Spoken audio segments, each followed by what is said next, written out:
Oke, eh, teman-teman semuanya, untuk pagi hari ini, ini insya Allah pertemuan terakhir kita. Nanti setelahnya sudah selesai gitu ya. Jadi nanti teman-teman yang lain yang memang belum bisa mengikuti Google Meet pada pagi hari ini bisa melalui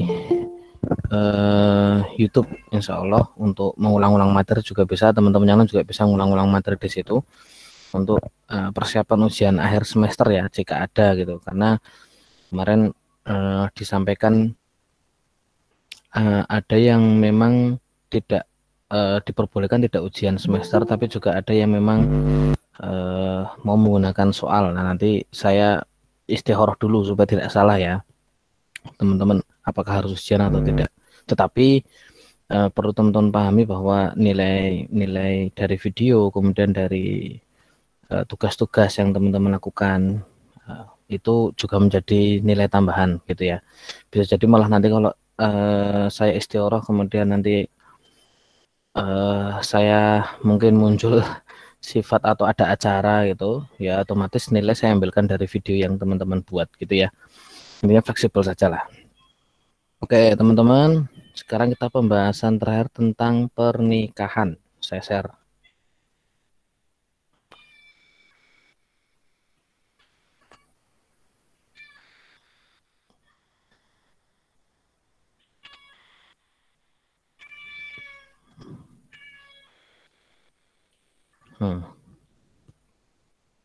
Mudah-mudahan sudah muncul ya di depan teman-teman ya.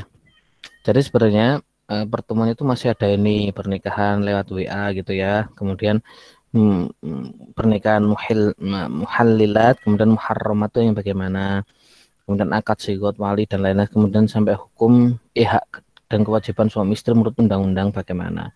Nah, kemudian terakhir ujian tertulis. Ini di RPS begitu. Tapi nanti kita yang dua ini sebagaimana kesepakatan kita kemarin digabung di pertemuan hari ini. Gitu ya. Saya sampaikan dulu. Sudah muncul di hadapan teman-teman ya. Sudah, Pak. Sudah. Nikah secara bahasa teman-teman ya. Oh, ini kalau udah pembahasan nikah mudah-mudahan teman-teman semangat, gak ada yang ngantuk ini ya. Jadi nikah secara bahasa itu berasal dari kata nakaha. Sedangkan makna atau lafal yang lain atau derivasi yang lain yaitu zawaja. Jadi an-nikahu wa zawaj begitu ya. Ada dua kata yang maknanya sama, nikah dan pernikahan itu sama maknanya. Istilahnya itu menjadi istilah ya, dua kata itu dalam Al-Quran untuk menunjukkan pengertian tentang pernikahan gitu ya. Karena kalau kadang kawin itu kesannya seperti hewan ya, naudzubillah ya, tetapi itu hanya bahasa manusia ya, maksudnya menurut beberapa orang saja. Tapi kalau secara umum perkawinan dan pernikahan itu makna yang bukan makna yang buruk gitu ya. Gitu. Kemudian kata nikah berarti al-jam'u atau berkumpul, berhimpun gitu ya. Sedangkan kata zawaj berarti pasangan. Jadi kata nikah itu dan zawaj itu ya sama, berkumpul, berpasang-pasang gitu ya. Dengan demikian dari sisi bahasa perkawinan berarti berkumpulnya dua insan yang semula terpisah dan berdiri sendiri menjadi satu kesatuan yang utuh dan bermitra. Jadi memang maksudnya berkumpul tuh ya memang kita nggak pernah ketemu gitu ya, suami istri tidak pernah ketemu, kemudian bertemu, kemudian menjadi satu kesatuan yang utuh gitu ya. Itu maksudnya berkumpul. Kemudian zawaj maksudnya adalah ya berpasang-pasangan gitu. Jadi seorang laki-laki berpasangannya dengan yang lawan jenis gitu ya, bukan laki-laki dengan naudzubillah laki-laki atau perempuan dan perempuan naudzubillah gitu ya. Yang meskipun beberapa negara-negara yang maju gitu ya tentu udah mendukung itu, tapi kan naudzubillah gitu itu sangat melanggar syariat Islam gitu ya. Kita sudah sangat paham lah ya, naluriah seorang manusia itu sebenarnya bukan begitu. Sampai ada kisah begini. Ketika seorang laki-laki itu suka dan laki-laki ini teman-teman bisa saksikan di YouTube lah. Jadi ketika suka dengan sesama jenis itu ternyata ada jin yang memang menyamainya gitu, maksudnya membersamainya gitu loh. Jadi itu bukan hal yang normal ketika laki-laki suka dan laki-laki, perempuan suka dengan perempuan gitu. Jadi memang yang normal ya lawan jenis gitu. Jadi eh, hal-hal yang normal itu yang memang sunatullah itu memang baik lah. Sampai saya dengar ceritanya Ustadz Hasan Sahlian Gontor itu. Loh, hmm, gimana Kiai ketika ada laki-laki menikah dengan laki-laki? Ya Ustadz Hasan Sahlian jawabnya gampang. Loh kok tanya saya? Lu tanya sama kambing, tanya sama hewan, tanya sama kucing, ada nggak yang mereka suka sama jenis? Coba tanya kambing, kambing, kamu suka sama jenis nggak? Yo enggak lah gitu. Kasarnya kita sesama, mohon maaf ya, hewan sama hewan aja nggak ada yang suka sama jenis gitu kan. Dan dalam Al-Quran juga jelaskan balhum adol gitu. Ketika kita manusia itu menuruti hawa nafsu kita, ya bisa melebihi hewan gitu. Naudzubillah min dzalik gitu ya. Oke, lanjutlah. Kemudian ulama Hanafiyah mendefinisikan nikah gitu ya. Nikah yang membawa faedah hak memiliki bersedap-sedap. Nah, ini maksudnya istimta. Istimta itu bersenang-senang antara seorang laki-laki dan perempuan dengan sengaja. Jadi nikah itu memang berat, teman-teman. Ya ada enaknya, iya, tapi yang nggak enak juga ada gitu. Ada ustadz yang di siapa tuh di televisi lupa namanya. Pernikahan itu ibarat ini, ibarat teman-teman apa memegang mawar. Mawar tuh indah, indah, mawar tuh indah. Tetapi mawar itu di bawahnya ada durinya, bahkan di tangkainya ada durinya gitu. Jadi pernikahan tuh indah, tapi juga ada yang nggak enaknya, ada yang memang harus berjuang, memang harus bersabar, harus mengalah gitu ya. Jadi pernikahan itu bukan hal yang eh, hanya berpikir enaknya saja, tapi juga teman-teman harus bersiap diri gitu. Makanya dalam Islam dijelaskan hak tentang kewajiban suami istri itu harus paham dulu gitu ya. Oke.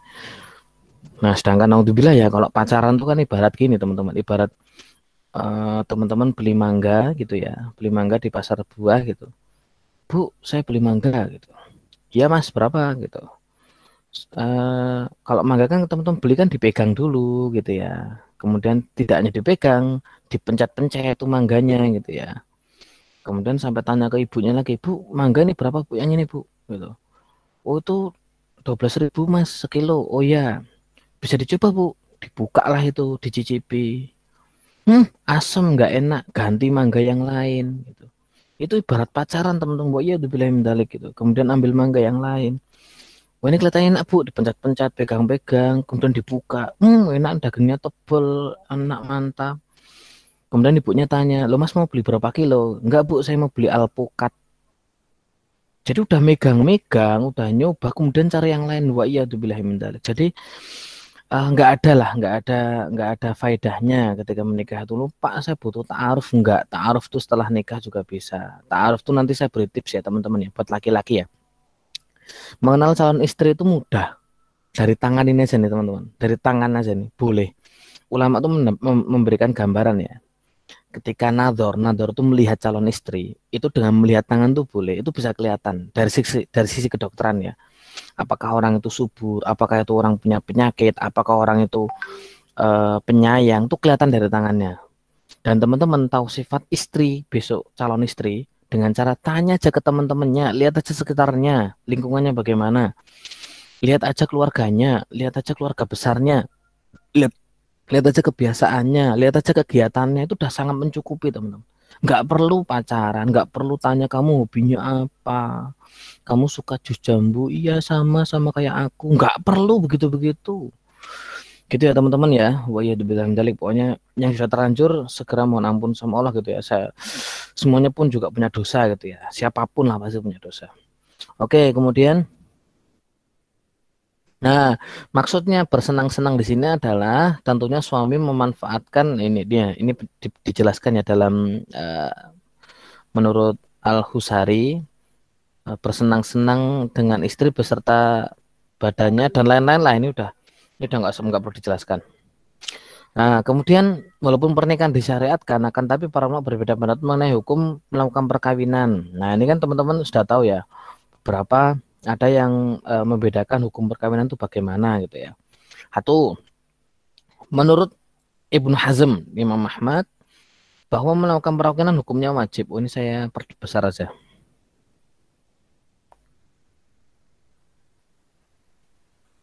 Oke, hukumnya wajib. Mereka ini beralasan bahwa perintah menikah dalam surat An-Nisa ayat 3 itu, perintah menikahkan juga dalam surat Nur ayat 32 semuanya menunjukkan perintah wajib. Jadi nikah itu wajib, nggak boleh ada yang mengatakan oh, saya pengen seperti Imam Bukhari Pak yang tidak menikah. Hei, jangan ngomong begitu. Imam Bukhari dulu sampai lupa dengan nikah itu karena apa? Mengurusi keilmuan hadis, hadis-hadis itu dikumpulkan gitu. Perannya kan begitu besar dalam Islam, gitu ya. Jadi jangan kemudian Pak saya nggak mau nikah, alah nggak ada, nggak nikah tuh nggak ada. Untuk sekarang laki-laki nggak ada. Kemudian Imam Abu Hanifah dan Imam Ahmad eh, menjelaskan hukum perkawinan itu sunnah berdasarkan Quran surat An-Nisa ayat 3 itu. Menurut ayat ini, jadi di sini kan dulu ada pendapat yang tentang masih ada budak perempuan ya, padahal kan sekarang budak sudah tidak ada, jadi udah nggak perlu dibahas. Imam Syafi'i berpendapat bahwa hukum menikah itu mubah dalam surat An-Nisa ayat 3 itu. Jadi ini berbeda pendapat ulama yang surat yang fangkehu ma tobalakum minan nisa'i masna wa thulatsa wa ruba' itu loh. Jadi Imam Ibnu Hazm, Imam Ahmad wajib, Imam Abu Hanifah sunnah, Imam Syafi'i mubah gitu. Nanti diperjelas lagi oleh para ulama yang lain. Jadi di sini maksudnya adalah yang perlu teman-teman ketahui, masna wa thulatsa wa ruba' itu bukan 2 kali 3 kali 4. Itu pemaknaan yang salah gitu. Jadi 2 atau 3 atau 4 gitu. Tapi ayat setelahnya dijelaskan fa in khiftum alla ta'dilu fawahidah, kalau kamu nggak mampu atau takut nggak adil teman-teman yang laki-laki nih, cuman modalnya pengen senang sama banyak cewek, naudzubillah, fawahidah satu aja gitu. Apalagi kok nikahnya memang sengaja untuk menyakiti orang tuh hukumnya haram gitu. Jadi nanti diperinci lah ya gitu. Oke, ini perinciannya nih. Hukum menikah itu menjadi wajib bagi orang yang punya kemauan dan kemampuan. Jadi kalau udah mampu dan mau, wajib hukumnya. Yang kedua, hukumnya bisa menjadi sunnah bagi orang itu ketika sudah mempunyai kemauan dan kemampuan untuk kawin, tetapi apabila tidak menikah, tidak khawatir untuk berbuat zina. Jadi udah mampu, udah mau, tapi tidak khawatir berbuat zina, ini sunnah hukumnya. Ini ingat ya, ini pendapat ulama bukan hadis. Ingat ya, ini pendapat ulama bukan hadis. Ketiga, haram hukumnya.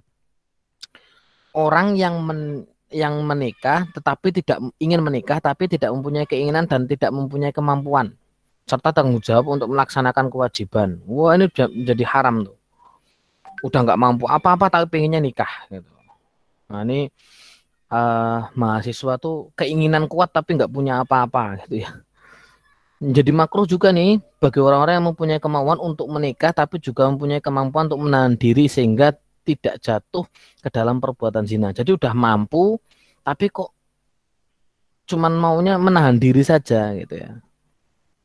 Jadi ini juga menjadi hukum yang makruh. Oke, tujuan pernikahan itu apa Pak?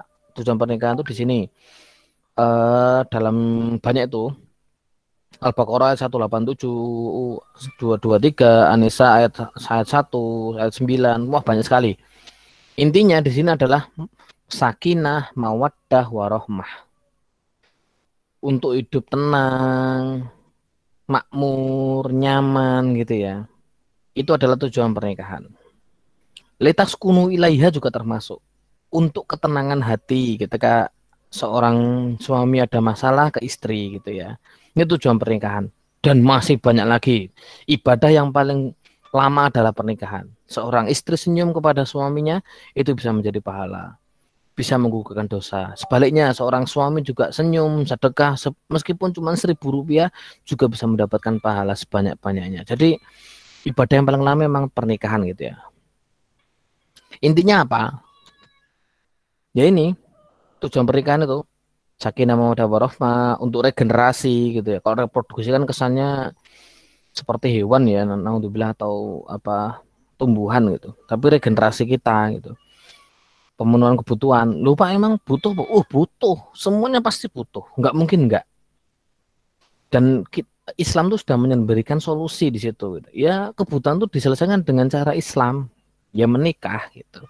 Lupa saya yang belum mampu sekarang Pak, ya udah makruh jangan dulu gitu, santai puasa solusinya. Pak saya nggak kuat puasa Pak, yuk paksakan gitu.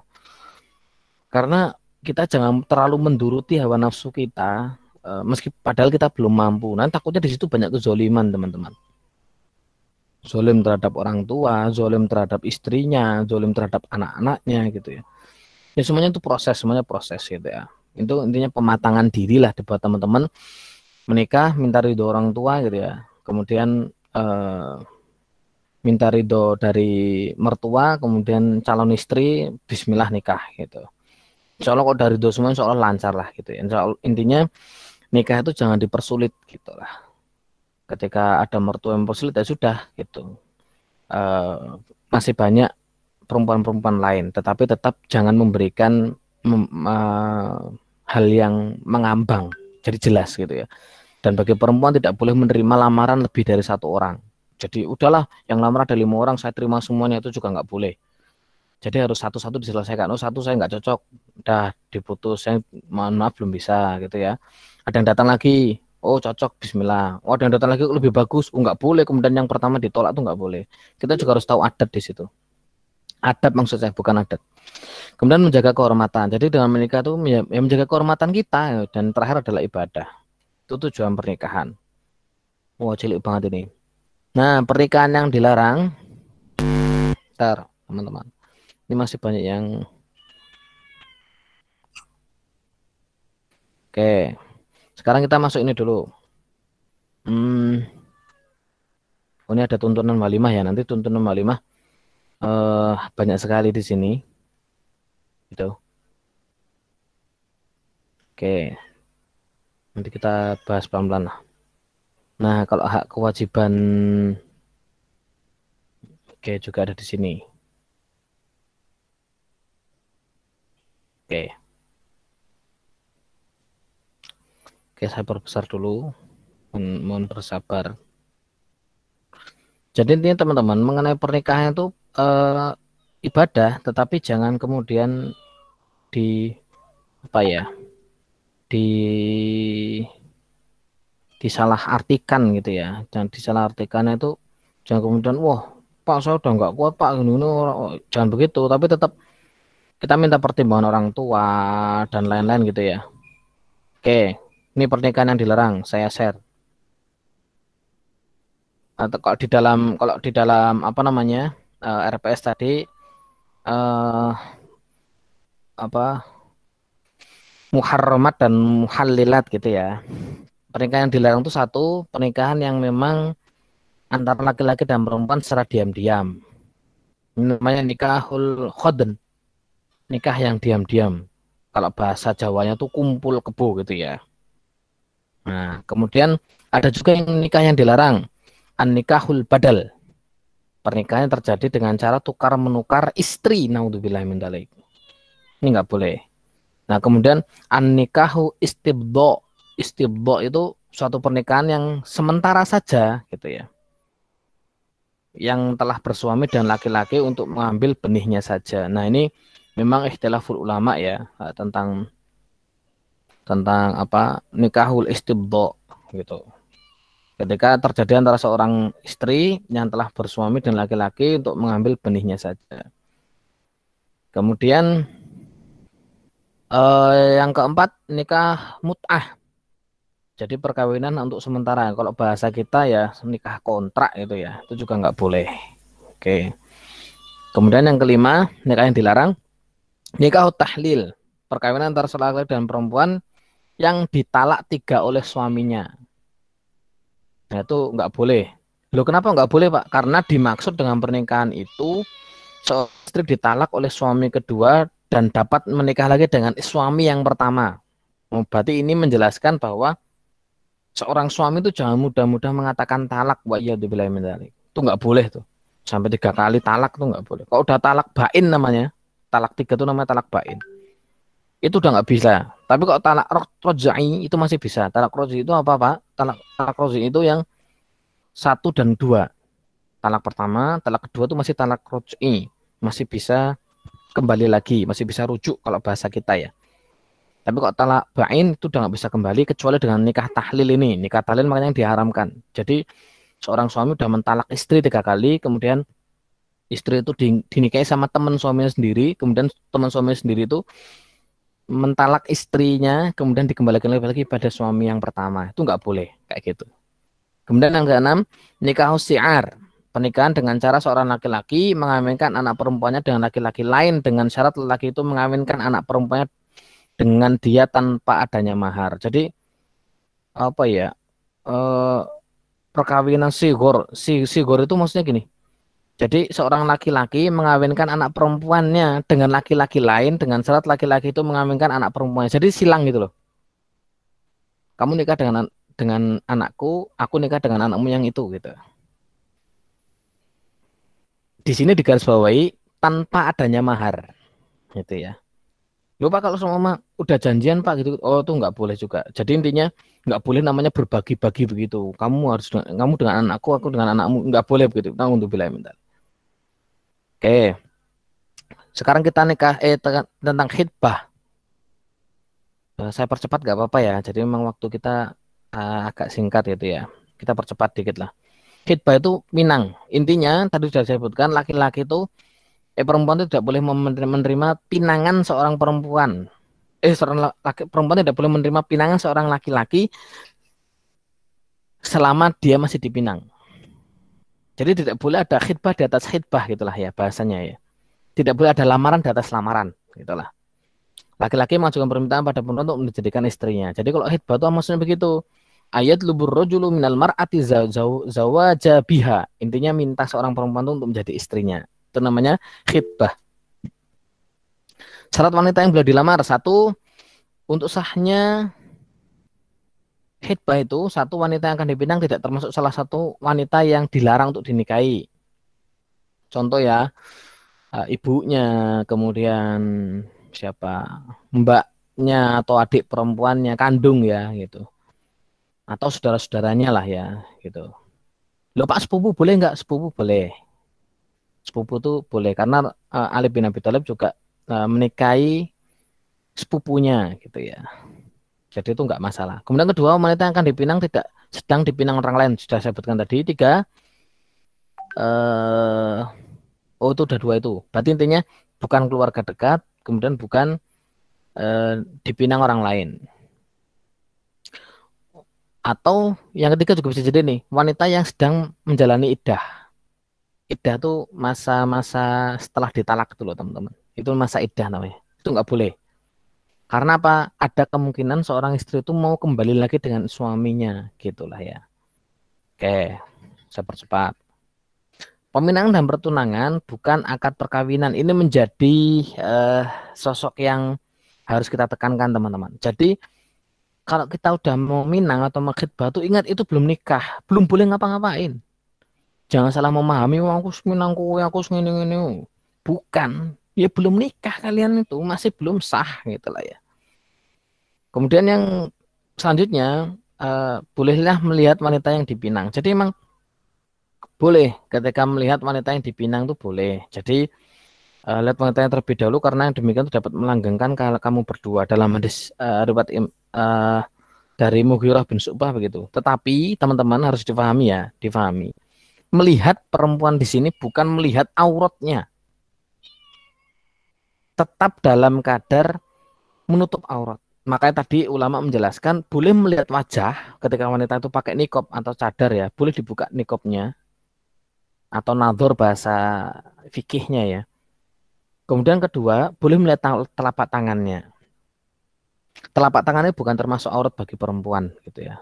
Nah, di sini teman-teman nanti bisa cek laki-laki yang perempuan yang subur itu yang bagaimana. Kelihatan dari tangannya gitu.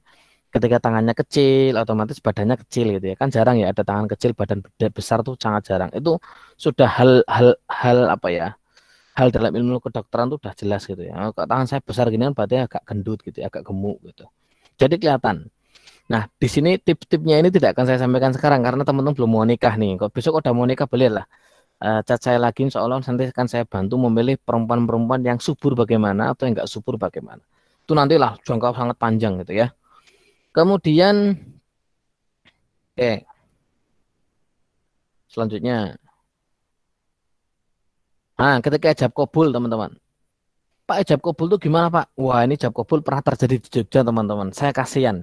Ini kejadian nyata, saya diceritakan orang yang memang menjadi saksi di situ. Beliau cerita begini. Ijab kabul itu kalau kita mengikuti Imam Syafi'i itu berat.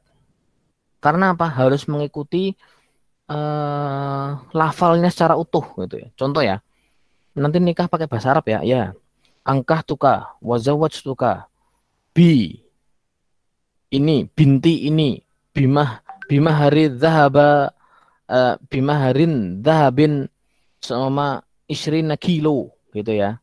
Taman gitu sama.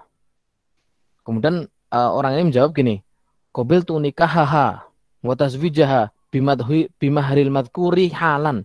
Salah, salah, enggak sah gitu. Kemudian diulang lagi. Sampai akhirnya orang ini mengatakan begini, loh saya bingung. Kalau di dalam kata-kata Arab itu udah sah. Imam Hanafi udah menghalalkan itu gitu. Tapi kenapa di Indonesia harus mengikuti lafal yang ditentukan gitu. Jadi disebutkan qabil tu nikahaha bidahabin mahri bimahrin dahabin isrina kilo. Harus disebutkan namanya, saya terima nikahnya qabil tu nikahaha. Qabil tu nikahaha. Siapa binti siapa harus disebutkan. Padahal Imam Hanafi tidak harus. Imam Hanafi itu ketika begini, saya nikahkan kamu dengan anakku bernama ini dengan mas kawin ini dibayar tunai sama gitu ya. Kemudian seorang calon suami mengatakan saya terima nikahnya, itu udah boleh, dah sah itu. Jadi terkadang jangan kita mempersulit lah karena lafal-lafal itu. Sampai ada kejadian di Jogja itu, selain tadi masalah yang pertama itu, yang kedua ini sampai orang tuanya meninggal, mertuanya meninggal malam harinya gara-gara 6 kali salah, bayangkan. Karena harus menyebutkan namanya, karena nama perempuannya panjang, mertuanya juga panjang, jadi dia salah terus menyebutkan nama istrinya dan nama mertuanya. Akhirnya malam harinya orang tuanya meninggal. Ya, siapa yang mau bertanggung jawab begitu? Kita dalam masalah fikih ya, jangan terlalu memberatkan orang lah gitu ya. Jadi ketika sudah saya terima nikahnya saya terima nikahnya dengan mas kawin yang tersebut, sah ya sah gitu loh. Nah, jadi ini beberapa contoh ya ijab kabul teman-teman. Ketika besok teman-teman jadi seorang ayah gitu ya, jadi seorang ayah, ya Ali, angkah tuka, wazawaj tuka, binti Fatimah, bimaharin mi'ata ru'ya, apa nih, ru'biyah, gitu. Rupiah maksudnya itu ya. Jadi saya nikahkan, ya Ali, saya nikahkan kamu dan saya kawinkan kamu dengan anakku Fatimah gitu seumpama ya seumpama dengan mahar 100.000 rupiah gitu. Itu ketika seorang ayah menikahkan anaknya. Lupa saya nggak mau menikahkan Pak. Oh, jangan. Besok kalau teman-teman udah jadi orang tua harus menikahkan anak sendiri. Jangan diwakilkan gitu ya, biar mantap gitu. Kalau wakilnya gimana? Ini ada juga ya ini angka tuka ini udah banyak lah gitu ya. Mewakili sebagai mewakilan gitu ya. Bagaimana ketika wali ayah kepada wakil bupatinya bagaimana? Wakil bupati, wakil mempelainya bagaimana gitu ya. Kemudian ketika wakil wali kepada wakil wali mempelainya bagaimana? Itu udah banyak lah gitu ya. Nah, ini juga lafal yang lain. Nah, laki-laki dan perempuan yang menikah intinya beberapa syarat ini ya bagi mempelai ya. Satu, keduanya jelas identitasnya, bisa dibedakan. Baik nyangkut nama, kelamin, jangan sampai sama, jangan sampai ada kejadian yang nikah kok baru sebulan baru tahu ternyata suaminya atau istrinya sama jenis gitu. Nah, udzubillah min dzalik, jangan sampai lah, dipastikan betul-betul. Kemudian keduanya sama-sama beragama Islam, ingat sama-sama beragama Islam. Kedua, antara keduanya tidak terhalang melakukan pernikahan, maksudnya tidak termasuk keluarga, tidak termasuk apa tadi? Keluarga dan apa tadi? Keluarga dan masih dipinang orang lain gitu ya, itu nggak boleh. Kemudian keduanya telah setuju untuk melakukan pernikahan. Jadi emang harus sama-sama setuju gitu. Kemudian wali nikah tuh yaitu beragama Islam dari calon mempelai, istri dari calon mempelai istrinya balik berakal, tidak dicabut hak kekuasaan hartanya, dan tidak sedang dalam ihram atau haji. Oke, saya agak percepat. Macam-macam wali nikah ini, pokoknya wali nikah dari wali nasab bisa, wali mutik bisa, wanita budak gitu ya, atau wali hakim bisa, atau wali muhakam bisa. Salah satu wali nasab adalah percepat saja saksi. Saksi berasal dari mempelai laki-laki dan perempuan, kemudian tidak sah akad kecuali harus ada wali dan 2 orang saksi yang adil gitu ya. Dan perempuan tunasusila adalah ialah menikahkan dirinya sendiri tanpa ada saksi. Maksudnya tunasusila itu udah sepuh gitu ya, udah nggak ada wali lagi di atasnya gitu ya. Berjumlah 2 orang laki-laki, saksi harus laki-laki ya. Oke. Saksi menurut Imam Hanafi dijelaskan bahwa saksi itu beragama Islam, balik, berakal, adil, tidak tuli, tidak buta, tidak bisu, memahami maksud ijab kabul dan tidak ada permusuhan antara saksi dengan orang yang berakad. Ketika ada permusuhan nanti sah tidak, gitu, sah tidak, itu juga bermasalah itu. Sebenarnya bukan masalah ijab kabulnya, tapi karena masalah dengan orangnya gitu. Oke, mahar. Mahar, teman-teman semuanya, ini mahar ini intinya apa yang diminta seorang istri kepada calon suami. Calon istri kepada calon suami. Dan ini hak seorang perempuan, hak kalian sebagai mahasiswi ketika dilamar atau ketika mau menikah dengan laki-laki. Ingat, sebaik-baik perempuan adalah yang paling murah maharnya, sebaik-baik perempuan. Loh Pak, saya masa nggak boleh minta satu aja Pak, murah kok Pak. Nggak mahal gitu. Apa itu? Secarik kertas, apa itu isinya? Sertifikat tanah. Wah, podo wae. Jadi di sini maksudnya mahar itu tidak memberatkan calon suami gitu. Tidak memberatkan calon suami, kemudian ringan gitu. Karena bukan seperti adat di Jawa ya. Ada Jawa kan perempuan ya seharga maharnya. Bukan. Kok saya sama istri saya maharnya ringan kok, cuma seperangkat alat sholat dibayar tunai gitu kan. Tapi di belakang itu hibah, di belakang itu ya ada gitu. Jadi lebih baik perbanyak hibah daripada perbanyak mahar. Itu saran saya. Kemudian batasan maksimal, oh, ini adalah mahar musamma dan mahar misil. Ini mahar musamma itu ketika sekalipun tidak dibayarkan seketika, itu musamma ya. Jadi kalau mahar itu bisa dibayarkan beruntun. Maksudnya kalau bahasanya itu apa ya? Kredit ya. Tetapi makanya saya pribadi kan daripada mahar kok terlalu dibayar kredit gitu kan, lebih baik mahar seadanya aja, yang penting kontan, tunai gitulah ya. Karena nanti ada efek setelahnya teman-teman. Efek setelahnya tuh seorang laki, ada ini hukum fikih ya, ada seorang ulama berpendapat kalau seorang perempuan tuh belum tunai maharnya, maka dia tidak boleh mohon maaf, setubui dulu gitu. Tetapi kalau sudah tunai sudah gitu. Makanya dulu ada sahabat Rasulullah SAW menikah hanya dengan cincin dari besi, bihotamin hadidin gitu ya. Maharnya cincin dari besi saja gitu. Ada yang cuman maharnya sendal juga ada. Yang penting itu cash dan teman-teman tidak memberatkan lah, yang masih tidak memberatkan calon suami kalian. Nah, gugurnya mahar ini ya, gugurnya pembayaran mahal jika suami mentalak istrinya sebelum duhul. Duhul itu maksudnya bertemunya suami istri ya, sudah paham lah ya. Kemudian mahar musama dan mahar misil menjadi gugur pembayarannya seluruhnya jika terjadi perceraian. Oh, kan cerai malah naudzubillah gitu loh, maksudnya mahar itu jangan dipersulit lah, permudah saja gitu ya. Jadi wade harus memberikan contoh bahwa orang yang paham agama itu berbeda maharnya gitu ya. Oke, kemudian hak kewajiban seorang istri apa? Nah, ini sudah mulai bab terakhir nih. Hak kewajiban seorang suami dan istri. Suami, satu, suami istri memikul kewajiban yang luhur menegakkan rumah tangga yang sakinah. Suami istri wajib saling mencintai, menghormati. Suami istri wajib memikul kewajiban untuk mengasuh, memelihara anak. Harus menjaga kehormatan. Jangan sampai melalaikan kewajiban masing-masing, gitu ya. Kemudian suami istri harus mempunyai tempat kediaman yang tetap. Maksudnya berusaha meskipun kontrak ya tinggal sendiri gitu loh maksudnya. Ini dalam undang-undang kompilasi hukum Islam ya. Kemudian rumah kediaman yang dimaksud adalah ditentukan oleh suami istri bersama. Kemudian kedudukan suami istri, suami adalah kepala rumah tangga dan istri adalah ibu rumah tangganya. Jadi gini, suami itu pimpinan keluarga, saya sudah jelaskan kemarin, sedangkan istri itu adalah ibu rumah tangganya. Jadi ketika suami keluar, maka ibu yang akan memimpin di rumah itu, gitu ya. Hak dan kewajiban istri, hak dan kedudukan istri adalah seimbang dengan hak dan kedudukan suami dalam kehidupan rumah tangga dan pergaulan bersama. Masing-masing pihak berhak untuk melakukan perbuatan hukum. Jadi naudzubillah lah, intinya harus saling meskipun sama tapi tetap menghormati seorang suami. Ini dalam undang-undang loh ya, gitu ya.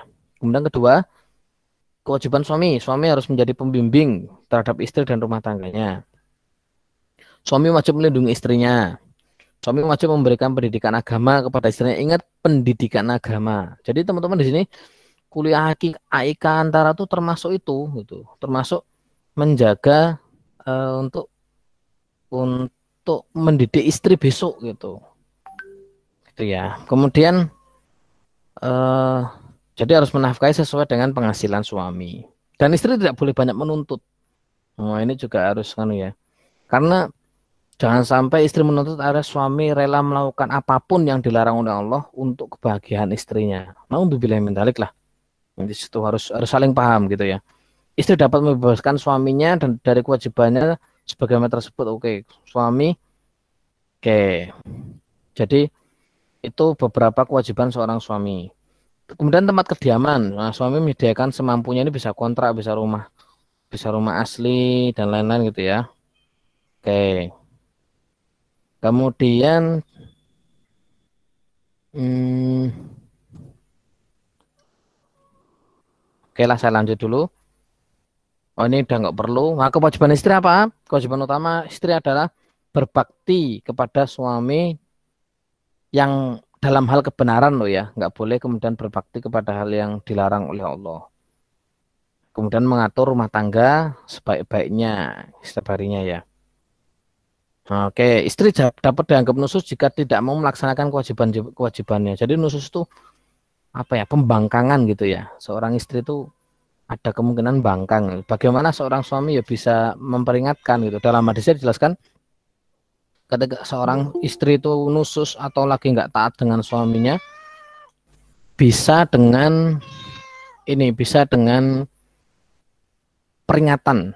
Kemudian kedua, tidak tidur bersama istrinya, maksudnya pisah pisah kamar, maksudnya istri di dalam kamar, suami di luar gitu.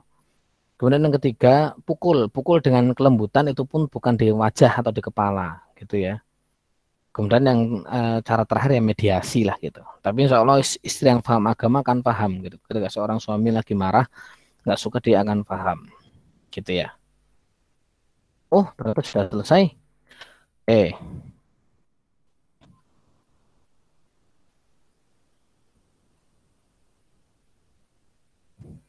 Oke teman-teman semuanya.